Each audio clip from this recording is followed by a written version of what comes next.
I never thought I'd be the type of person to share stories like these, but after what happened to me and my friends over the past 2 years, I feel like I have to warn people about the dark side of online marketplaces. These 3 incidents involving Craigslist changed my perspective on humanity forever, and I still check my logs twice every night because of them. The first story happened to my roommate, Jake, about 18 months ago. Jake was always the practical one among us, the guy who could fix anything and never met a stranger. He'd been looking for a vintage motorcycle to restore, something he could work on in our garage during weekends.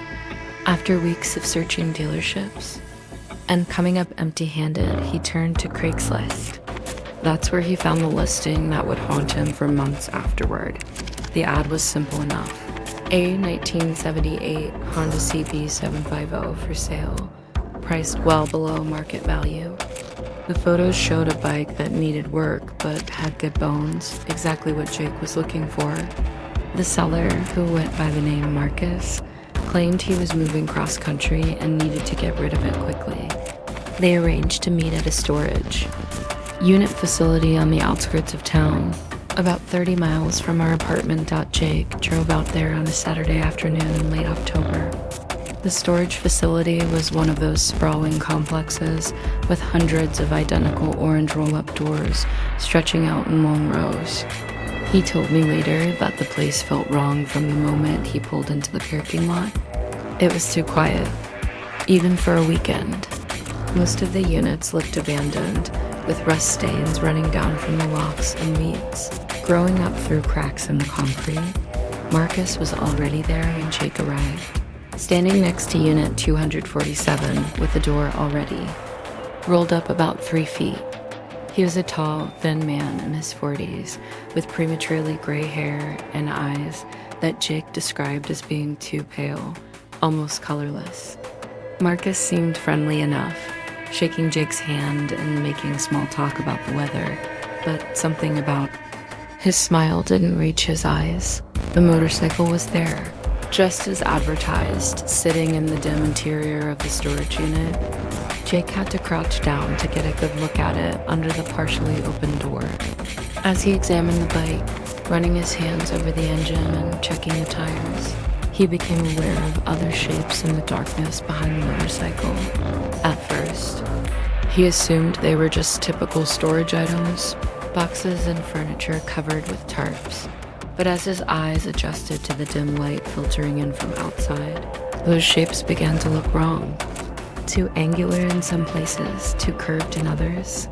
He asked Marcus about turning on a light so he could get a better look at the bike's condition, but Marcus said the electricity had been turned off months ago.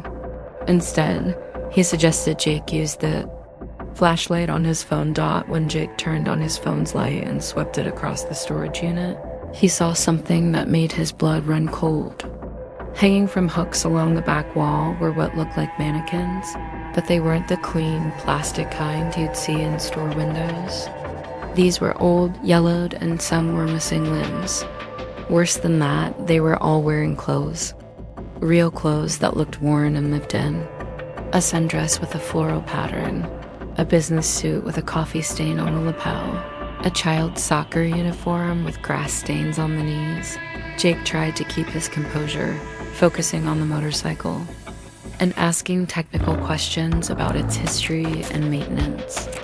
But Marcus had noticed where his flashlight had strayed, and that uncomfortable smile grew wider. He started talking about his collection, how he'd been gathering interesting pieces for years. He used the word specimens when referring to the mannequins, and the way he said it made Jake's skin crawl. As they discussed the bike's price and condition, Marcus kept moving closer, and Jake noticed something else that deeply unsettled him. The man smelled like formaldehyde, that sharp chemical odor you associate with medical facilities or funeral homes. When Jake asked what Marcus did for work, the man's pale eyes lit up, and he said he was in preservation, helping people hold on to things they never wanted to lose. Jake knew he needed to leave immediately, but he also knew he couldn't just run. Marcus was blocking the only way out of the storage unit area. and Jake was acutely aware of how isolated they were. So he played along, nodding and asking follow-up questions while slowly backing toward the opening of the unit. He told Marcus he was very interested in the bike, but needed to go to the bank to get cash for the full amount. Marcus seemed pleased by this and said he'd hold the motorcycle until Monday evening. He gave Jake a business card that was blank except for a phone number written in writing. As Jake walked back to his car, he could feel Marcus watching him from the shadows of the storage unit. He drove away slowly, trying not to show how desperately he wanted to escape. Jake never went back, obviously. He blocked Marcus's number and tried to put the whole experience behind him. But about 2 weeks later, he started getting calls from unknown numbers at strange hours. The caller never spoke, just breathed heavily into the phone for 30 seconds before hanging up. Then he began finding things on her doorstep. First, it was just a single rose, wilted and brown. Then a child's toy car, rusty and missing wheels. Each item felt deliberate, chosen specifically to unnerve him. The calls and mysterious gifts continued for 3 months before finally stopping. Jake never reported it to the police because he couldn't prove Marcus was behind it, and honestly, what crime had actually been committed? But the experience changed him. He became paranoid about online marketplaces and never bought anything from Craigslist again. That should have been the end of our group's encounters with the dark side of online sales.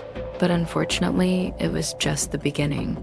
The second incident involved my girlfriend Sarah and happened about 8 months after Jake's storage unit encounter. Sarah had been looking for a vintage wedding dress for a themed photo shoot she was planning. She was an amateur photographer who specialized in gothic and vintage styles, and she had a vision for a series of photos featuring a bride in an abandoned location. She'd been searching for weeks when she found the perfect dress listed on Craigslist. It was a 1940s style gown with intricate beadwork and a long train, exactly what she'd envisioned. The photos in the listing were beautiful, showing the dress displayed on a mannequin in what looked like a high-end boutique. The price was incredibly reasonable for such a detailed, vintage piece. The seller was a woman named Eleanor, who claimed to be downsizing her late mother's extensive dress collection.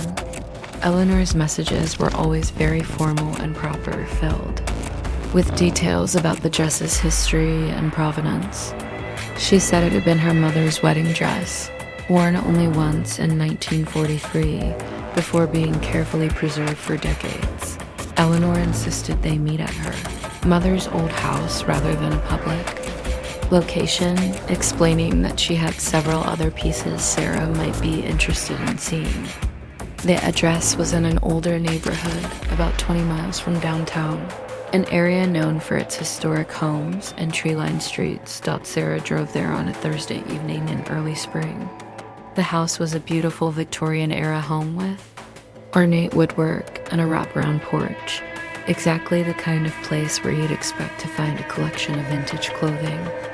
Eleanor met her at the front door, and Sarah was struck immediately by how much the woman resembled the photos of vintage movie stars from the 1940s. She had perfectly styled blonde hair, red lipstick, and was wearing a dress that looked like it had stepped out of that era.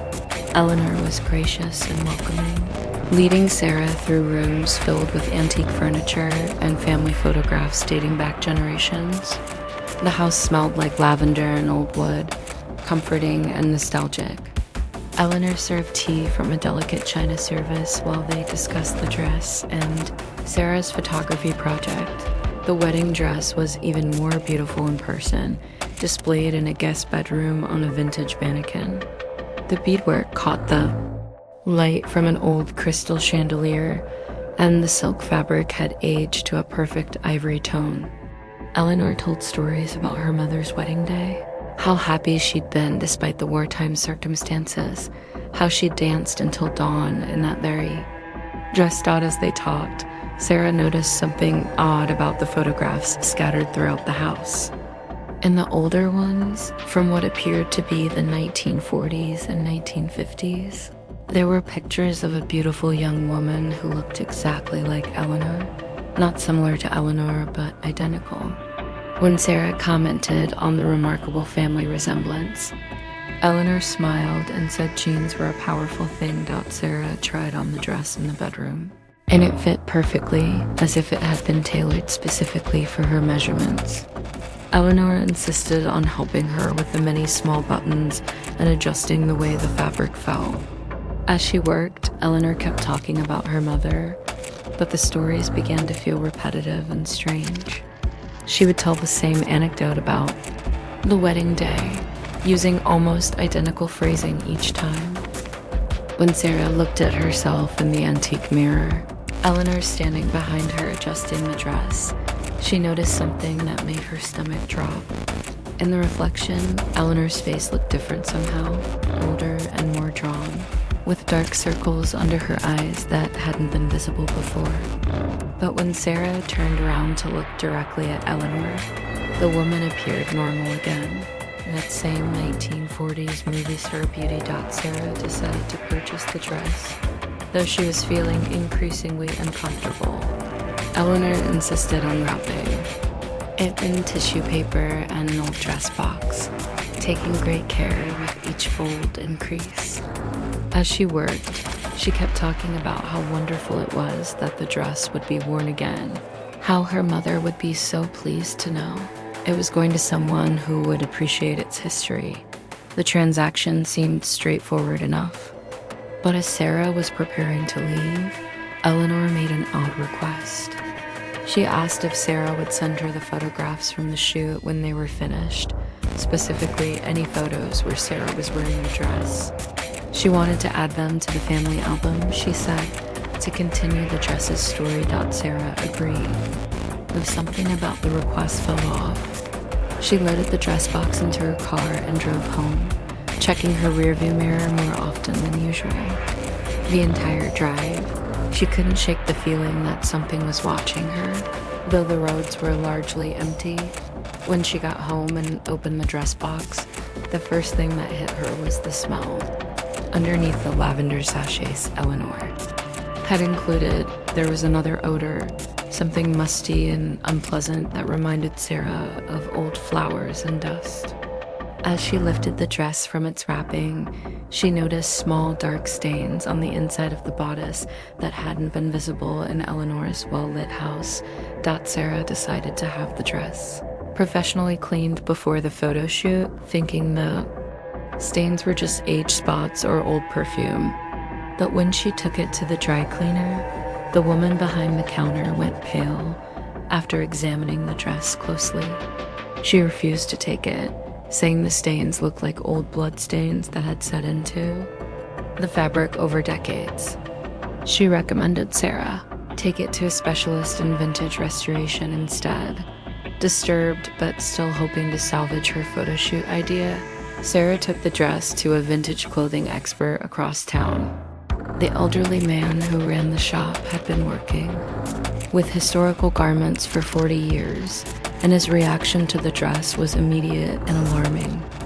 He asked Sarah where she'd gotten it, and when she explained about the Craigslist purchase, he shook his head grimly. He told her he'd seen this exact dress before, about 15 years earlier. A different woman had brought it in then, also claiming it had been her mother's wedding dress from 1943. The story was identical, down to the details about dancing until dawn and wartime circumstances. But that was impossible, he said, because he'd also seen the dress 10 years before that, brought in by yet another woman with the same claim about her mother. The shop owner had done some research after the second encounter and discovered records showing that a dress matching this exact description had been connected to several missing persons cases over the decades. Women who had purchased vintage dresses from private sellers and then disappeared without a trace, leaving behind only the dresses and stories about mysterious sellers who couldn't be located again. Sarah left the dress at the shop and never went back for it. She tried calling Eleanor's number to ask questions about the dress's history, but the number had been disconnected. When she drove back to the Victorian house a few days later, she found it empty and abandoned, with a for sale sign in the yard that looked like it had been there for months. The real estate agent she contacted said the house had been vacant for over 2 years after the elderly owner died. No one named Eleanor had ever lived there, and there had been no recent activity or showings. The agent was confused about how Sarah had gotten inside. Since the house was supposed to be securely locked up, Sarah never found out who Eleanor really was or what had happened in that house. She stopped using Craigslist entirely and developed a lasting fear of vintage clothing. Sometimes late at night, she still gets calls from disconnected numbers, and she swears she can hear period-appropriate music playing softly in the background before the line goes dead. The third and most terrifying story is my own, and it happened just 4 months ago. After hearing about Jake's storage unit encounter and Sarah's mysterious dress seller, I thought I was smart enough to avoid similar situations. I was wrong. I have been searching for a specific guitar amplifier, a vintage Fender tube amp from the 1960s that had been discontinued for decades. As a musician, I knew these amps were rare and expensive, but they produced a tone that modern equipment couldn't replicate. I'd been saving money for months to buy one, and I religiously checked Craigslist and other sites for good deals. When I found the listing, it seemed too good to be true. A 1965 Fender Twin Reverb in excellent condition, priced at less than half its market value. The seller, who went by Dave, said he was liquidating his late father's music equipment collection and just wanted it to go to someone who would appreciate it. The photos showed the amp in pristine condition, sitting in what looked like a well-maintained. Musicroom.Dave was responsive to my messages and seemed knowledgeable about the equipment. He knew the technical specifications and could answer detailed questions about the AMP's history and condition. When I asked why he was selling it so cheaply, he said he wasn't a musician himself and was more interested in finding it a good home than maximizing profit. We arranged to meet at his father's house on a Saturday afternoon. The address was in a suburban neighborhood that had seen better days, with large lots and houses that had been built in the 1960s and 1970s. Many of the properties looked neglected, with overgrown yards and peeling paint. But Dave's father's house appeared well-maintained from the outside. Dave met me at the front door, and he seemed exactly like what I'd expected from our messages. A man in his early 40s with graying hair and a soft-spoken demeanor, wearing a button-down shirt and khakis. He was polite and welcoming, apologizing for the clutter as he led me through the house toward what he called his father's music room. The house felt frozen in time, decorated with furniture and wallpaper from several decades ago. Family photographs covered the walls and every available surface, showing the progression of what appeared to be a normal middle-class family over the years. Dave pointed out his father in various photos, a man who had clearly been passionate about music, shown playing guitar in several shots. The music room was impressive, filled with guitars, amplifiers, and other equipment that represented decades of collecting. The Fender amp sat exactly where it had appeared in the photos, and it was even more beautiful in person. The original Tolix covering was intact, and all the hardware appeared to be original and unmodified. Dave encouraged me to plug in one of his father's guitars and test the amp, so I spent about 20 minutes playing and adjusting settings. The tone was incredible, everything I'd hoped for and more. As I played, Dave told stories about his father's musical career, how he'd played in local bands and had always dreamed of making it big. Everything seemed legitimate, and I was excited about the purchase. Dave accepted my cash payment and helped me load the heavy amplifier into my car. As I was preparing to leave, he mentioned that his father had been very particular about his equipment, and had kept detailed maintenance records. He offered to email me the documentation, which would be valuable for insurance and resale purposes. I gave him my email address and drove home, thrilled with my purchase. The amp sounded amazing in my own practice space, and I spent hours that evening playing through it and marveling at the rich, warm tone. I felt like I'd scored the deal of a lifetime. But that night, I received the first email from Dave, and it immediately struck me as odd. Instead of maintenance records, he'd sent me several photographs of his father playing the amp, along with detailed stories about specific songs and performances. The level of detail was impressive, but something about the tone of the writing felt obsessive, almost manic. Over the next few days, Dave sent me dozens of emails, each one containing more photographs and stories. The pictures showed his father at different ages, always with the amplifier I just purchased. But as I looked more closely at the images, I noticed inconsistencies that made me uncomfortable. The background details changed in ways that suggested the photos had been taken in different locations, not just the music room where I'd met Dave. More disturbing were the stories themselves. Dave wrote about his father's performances with an intimacy and specificity that seemed impossible unless he'd been present for every single one. He described conversations and events from the 1960s and 1970s in vivid detail, including direct quotes and emotional reactions that no one could remember so precisely decades later. I tried to politely ask Dave to stop sending me emails, explaining that while I appreciated the amplifier's history, I didn't need quite so much documentation. His response was immediate and unsettling. He said he was disappointed in my lack of interest in preserving his father's legacy and that perhaps I wasn't the right person to own such an important piece of equipment after all. The emails became more frequent and increasingly strange. Dave began sending me photographs that hadn't been in the original batch, images that showed his father in settings and situations that didn't match the suburban musician story.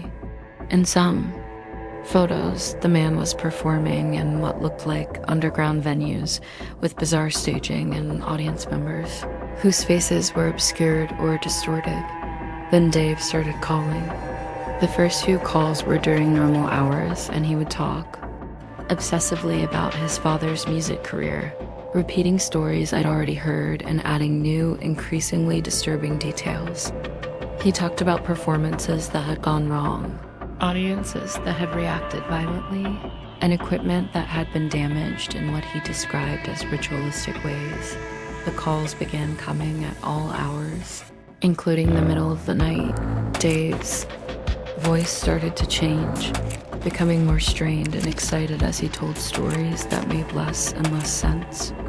He talked about his father's amplifier as if it were alive, claiming it had absorbed decades of musical energy and emotional intensity that needed to be properly channeled by its new owner.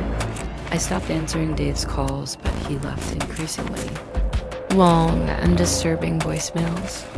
In them, he claimed that selling the amplifier had been a mistake, that his father's spirit was attached to it and was angry about being separated from the family. He said he could hear his father's voice coming through the amp late at night, calling out for him to bring it home. The situation escalated when Dave began showing up at my apartment. I would come home from work to find him sitting in his car outside my building, just watching my windows. When I confronted him, he claimed he was checking on the amplifier's well-being and wanted to make sure I was taking proper care of it. Told Dave firmly that his behavior was unacceptable and that I would call the police if he continued to harass me. His reaction was explosive. He screamed that I had stolen his father's soul and that the amplifier would never work properly for someone who didn't understand its true significance. He said his father had ways of reclaiming what belonged to him, even from beyond the grave. Night, I heard something that made my blood run cold. I was practicing guitar through the amplifier when I noticed sounds coming from it that I wasn't creating. At first, I thought it was just electrical interference or feedback, but as I listened more carefully, the sounds began to form patterns. It was like hearing a distant radio station bleeding through the circuitry. Playing music from decades ago, the phantom music continued every time I used the amplifier, always faint but clearly present. Sometimes I could make out specific songs from the 1960s and 1970s, but other times it was just fragments of melodies that felt familiar but wrong, like classic songs played slightly out of tune or with lyrics that didn't match what I remembered. Dave's calls and emails stopped abruptly, which should have been a relief, but somehow felt more ominous. I contacted the police about the harassment, but without any direct threats or property damage. There wasn't much they could do. They took a report and said they'd patrol my neighborhood more frequently, but Dave had never actually committed a crime they could arrest him for. 2 weeks after the harassment stopped, I decided to research the amplifier's history more thoroughly. I wanted to understand what I'd gotten myself into, and perhaps find a way to solve the problem. Using the serial number and some of the details Dave had provided, I started looking into the equipment's provenance. What I found made me question everything Dave had told me. There were no records of the amplifier being sold new in the area where Dave claimed his father had purchased it. More disturbing, when I searched for local musicians from that era who might have owned similar equipment, I found obituaries and missing person reports that painted a very different picture. Several musicians from the 1960s and 1970s had disappeared under mysterious circumstances, all of them known to have owned vintage Fender amplifiers. The missing person reports described equipment that was never recovered, instruments and amps that had simply vanished along with their owners. The descriptions matched the amplifier sitting in my practice room. I tried to trace the house where I'd met Dave, but when I drove back to the address, I found something that defied explanation. The house was there, but it was clearly abandoned and had been for years. The windows were boarded up, the yard was overgrown with weeds, and there was no sign that anyone had lived there recently. Yet I had clear memories of being inside just weeks earlier, seeing family photographs and testing the amplifier in a well-maintained music room. I contacted the local police again, this time with more specific concerns about fraud and possibly stolen property. They agreed to investigate the address and get back to me with what they found. Their report was brief and deeply unsettling. The house had been vacant for over 5 years, since the death of its elderly owner. There had been no recent activity, no signs of entry, and no evidence that anyone named Dave had any connection to the property. The phantom music from the amplifier grew louder and more frequent, and I began to recognize some of the melodies as songs that didn't exist in any recorded history. They felt like fragments of performances that had been interrupted or incomplete, musical ideas that had never been properly finished. Sometimes I could hear what sounded like applause or audience reactions, but they had a hollow, echoing quality that made them seem distant and unreal. I decided to sell the amplifier and put this entire experience behind me. But when I tried to list it online, something strange happened. Every platform I used to post the listing would have technical errors or glitches that prevented the ad from going live. Photos wouldn't upload, descriptions would disappear, and pricing information would reset to 0. It was as if something was preventing me from selling the equipment. More disturbing were the responses I received when I did manage to get listings posted briefly. People who contacted me about the amplifier would send messages that didn't make sense, asking questions about performances and songs that had nothing to do with the equipment I was selling. Some claimed they recognized the amp from concerts they'd attended decades ago, describing shows that couldn't have happened based on the dates and venues they mentioned. The situation reached a breaking point 3 weeks ago when I woke up in the middle of the night to the sound of the amplifier playing music on its own. I hadn't touched it since earlier that evening, and it wasn't connected to any instruments, but it was definitely producing sound. Not just the phantom radio bleed I'd grown accustomed to, but full, rich music as if someone was actively playing through it. I crept to my practice room and found the amplifier glowing softly in the darkness, its tubes illuminated and warm as if it had been running for hours. The music was hauntingly beautiful, guitar melodies I'd never heard before, but that felt deeply familiar. As I stood listening, I began to make out other sounds buried in the mix. Voices talking and laughing as if there was a live audience somewhere inside the equipment. Then I heard my name being called from within the amplifier, spoken in Dave's voice, but with an electronic distortion that made it sound inhuman. The voice thanked me for taking such good care of his father's equipment and said it was time for me to understand the full story of what I'd purchased. What followed was the most terrifying experience of my life. The voice still speaking through. The amplifier told me that Dave's father hadn't been just any musician. He'd been part of something much darker, a group of performers who had made deals for musical talent that required payment in ways normal people couldn't understand. The amplifier had been used in rituals disguised as concerts, performances where the audience became part of the equipment itself, their energy and essence absorbed into the circuits and tubes. Dave, the voice explained, had never existed as the person I'd met. He was a projection, a manifestation of the collective consciousness trapped within the amplifier, created to find new owners who could feed the equipment's hunger for musical energy. Every person who played through the amp contributed something to its power, and over time, that contribution would grow until the player became part of the amplifier's internal collection. I tried to unplug the equipment, but the music continued even without power. I tried to leave the room, but the sound followed me throughout my apartment, growing louder and more insistent. The voice kept explaining the process, how I would gradually lose pieces of myself to the amplifier until there was nothing left. But another voice in its electronic choir dot, the experience lasted until dawn, when the music finally faded and the amplifier went silent. I spent the rest of that day researching exorcisms and equipment disposal, trying to find someone who could help me get rid of something that was clearly much more than just a vintage amplifier. But here's the thing that terrifies me most.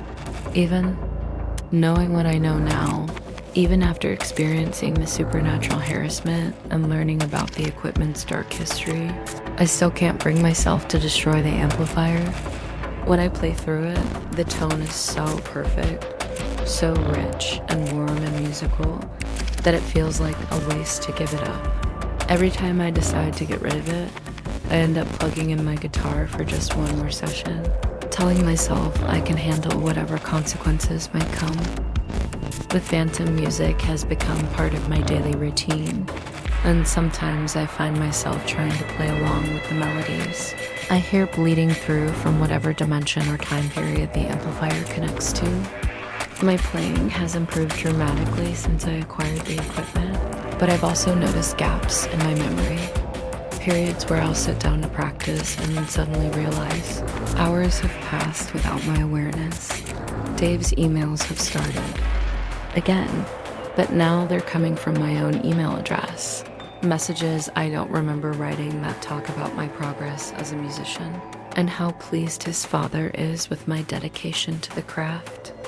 I've tried changing my password and even switching email providers, but the messages keep coming, always appearing in my sent folder as if I'd written them myself. Last week, I found a business card on my kitchen table, identical to the blank red ink card Jake had received from Marcus at the storage facility. I don't know how it got there, and I live alone with deadbolts on all the doors. The phone number on the card matches the number Dave originally contacted me from, the one that had been disconnected weeks ago. I called the number, and Dave answered immediately, as if he'd been waiting for my call. He sounded exactly the same as during our original conversation, friendly and soft-spoken. But when I asked him about the supernatural experiences and the true history of the amplifier, he just laughed. He said I was developing quite an imagination, and that maybe all that practice time was affecting my ability to distinguish between reality and fantasy. Then he made an offer that chilled me to the bone. He said if I was having doubts about the amplifier, he had other equipment I might be interested in. Vintage guitars with remarkable tonal qualities, microphones that could capture sounds most people couldn't hear, drums that kept perfect time even when no one was playing them. All reasonably priced and available for immediate delivery. When I refused, Dave's tone remained pleasant, but his words carried an unmistakable threat. He said the amplifier had chosen me specifically, and that trying to abandon it now would be disappointing to many people who had invested considerable energy in my musical development. He suggested I continue practicing and improving my skills, because there were performances planned that would require my participation. The calls ended, but I know Dave is still out there, along with Marcus and Eleanor and probably dozens of others like them. They're using Craigslist and other online platforms to find victims. People looking for deals on items they desperately want but can't normally afford. They offer exactly what we're searching for at prices too good to pass up. And by the time we realize what we've gotten ourselves into, it's too late to escape. I still have the amplifier, and I still play through it every day. The music coming from inside has become more complex, featuring full bands and orchestras that perform. Songs I'd never heard but somehow know by heart. Sometimes I recognize voices in the mix, people calling out names and having conversations that sound like they're happening in real time, but in places and situations that couldn't exist in our world. My neighbors have started complaining about. Music coming from my apartment at all hours, but when building management investigates, they never find anything loud enough to violate noise ordinances. The sound seems to exist in a frequency range that only certain people can hear, and I'm apparently one of them. The superintendent mentioned that previous tenants in my unit had similar complaints made against them. Musicians who practiced obsessively and then disappeared without notice, leaving behind only their equipment. I've been thinking about Jake's storage unit encounter and Sarah's vintage dress cellar, and I'm starting to understand that we weren't random victims. We were chosen specifically because of our desires and vulnerabilities, targeted by entities that specialize in offering people exactly what they want most in exchange for something they don't initially realize they're losing. The business cards, the phantom communications, the impossible meetings in places that shouldn't exist. They're all part of a system designed to trap people who think they're smart enough to recognize and avoid danger. We tell ourselves we're being careful, meeting in public places and trusting our instincts, but these things have had decades or maybe centuries to perfect their methods of deception. I don't know how many others are out there, people who've made similar deals without understanding the true cost. Every day I see Craigslist ads for items that seem too good to be true, offered by sellers with minimal feedback and generic names. I wonder how many of those listings are traps, designed to catch the next victim who desperately wants something they can't afford through legitimate means. The worst part is that I can't warn people effectively because my story sounds like fiction. Who would believe that vintage musical equipment can be haunted, or that online sellers might not be entirely human? Even telling you all this, I know most people will assume I'm making it up for entertainment or attention, but I'm not. Everything I've described really happened, and it's still happening right now. As I'm finishing this account, I can hear the amplifier warming up in the next room, even though I didn't turn it on. The phantom music is starting again, and I recognize tonight's playlist is songs I wrote but never recorded. Melodies that came to me during practice sessions I don't fully remember. My own compositions are being played back to me by musicians I can't see. In a concert hall that exists somewhere by a normal reality dot in a few minutes, I'll go into that room and pick up my guitar, and I'll play along with whatever performance is bleeding through from the other side. My technique will improve a little more, and I'll lose a little more of myself to whatever collective consciousness lives inside that equipment. But I can't stop, because the music is so perfect, so pure and beautiful that giving it up would feel like spiritual suicide. If you're reading this and you're thinking about buying something expensive from a Craigslist seller you've never met, please reconsider. If the deal seems too good to be true, if the seller is vague about meeting locations, if they seem to know more about you than they should based on your brief communications, walk away immediately. Don't let curiosity or desire override your survival instincts. And if you're a musician looking for vintage equipment, be especially careful. There are amplifiers and instruments out there that have absorbed more than just sound over the decades. And once they choose you, escape becomes almost impossible. The music they offer is incredibly seductive, but the price for accessing it grows higher with every note you play. I have to go now. The Phantom Band is calling my name, and tonight's performance is about to begin. But remember what I've told you, and please be careful who you trust when you're shopping for your dreams on Mime.